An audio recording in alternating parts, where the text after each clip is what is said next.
Shalom, perkenalkan saya Ergitsia Warihanatanya dari Teachers College Program Studi Pendidikan Biologi Cohort 2025. Pada kesempatan kali ini, saya ingin berbicara tentang sebuah topik yang sangat menarik dan penting dalam dunia pendidikan anak-anak, yaitu play-based learning atau belajar melalui bermain. Kita semua tentu tahu bahwa dunia anak-anak sangat identik dengan bermain.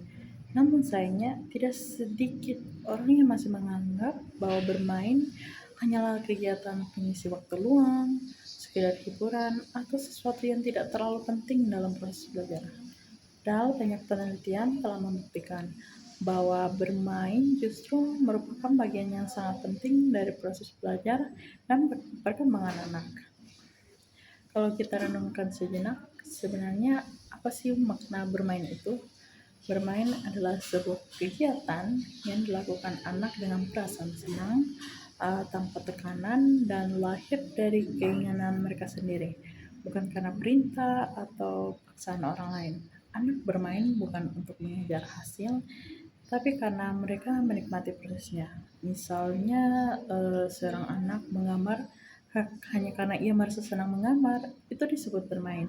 Tapi kalau ia menggambar karena ingin menyelesaikan tugas dari guru, maka itu sudah masuk ke kategori bekerja. Jadi inti dari bermain adalah adanya kebebasan, kesenangan, dan keinginan dari diri anak itu sendiri. Mengapa sih bermain itu begitu penting? Karena melalui bermain, anak-anak sesungguhnya sedang belajar banyak hal tanpa mereka sadari. Ada beberapa hal yang dapat dipelajari anak melalui kegiatan bermain. Pertama, bermain membantu anak mengontrol dan mengenali tubuhnya. Misalnya, ketika mereka berlari, melompat, memanjat, atau menyusun balok, mereka sedang melatih koordinasi tubuh, kekuatan otot, dan keseimbangan. Ini melatih motorik kasar maupun halus mereka. Yang kedua, bermain mengajarkan anak mengambil risiko kecil dan belajar dari kegagalan. Saat mencoba hal-hal baru, anak belajar untuk tidak takut gagal dan berani mencoba lagi. Dari sini, mereka belajar tentang ketahanan diri dan keberanian menghadapi tantangan. Yang ketiga, bermain menumbuhkan kreativitas dan imajinasi anak. Misalnya, ketika seorang anak membuat rumah-rumahan dari balok, berpura-pura menjadi dokter, atau memasak dengan alat mainan, mereka sedang membangun dunia imajinasinya sendiri. Nah, aktivitas semacam ini itu membantu mereka berpikir kreatif dan menyalurkan ekspresi diri dengan bebas. Selain itu, bermain juga sangat bermanfaat untuk perkembangan sosial dan emosional anak. Melalui bermain, anak belajar bagaimana berinteraksi, berkomunikasi, berbagi menunggu giliran, dan bekerja sama dengan teman-teman mereka. Semua ini menjadi dasar penting untuk kehidupan sosial mereka kelak. Secara umum, jenis permainan dapat dibedakan menjadi tiga, yaitu permainan fisik, permainan kognitif, dan permainan sosial. Yang pertama itu adalah permainan fisik.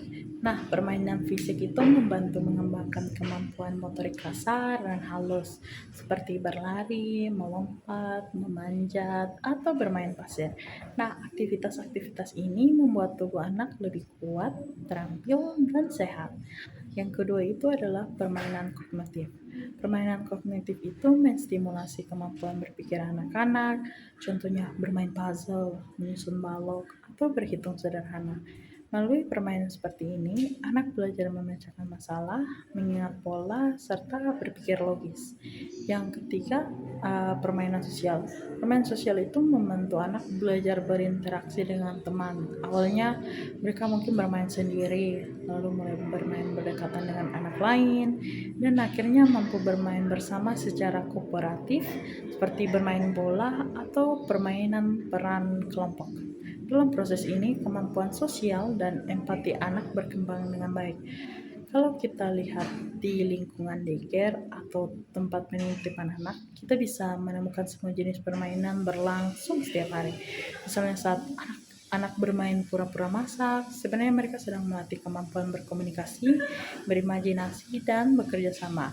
Saat mereka bermain susun balok, mereka belajar kesabaran, fokus, dan kemampuan berpikir. Dan ketika mereka bermain kejar-kejaran, motorik kasar serta keterampilan sosial mereka juga berkembang secara alami. Dari berbagai kegiatan itu, kita bisa melihat bahwa manfaat bermain sangatlah luas. Dari sisi kognitif, anak belajar memecahkan masalah dan berpikir kreatif. Dari sisi bahasa, anak memperkaya kosakata mereka melalui percakapan dan permainan peran.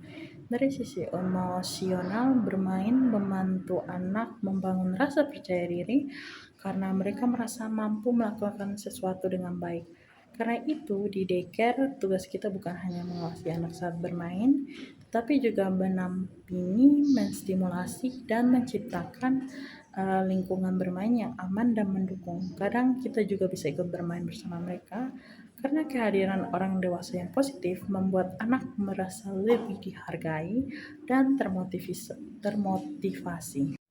Kesimpulannya, bermain bukan sekedar hiburan bagi anak-anak, melainkan jalan utama bagi mereka untuk tumbuh dan belajar.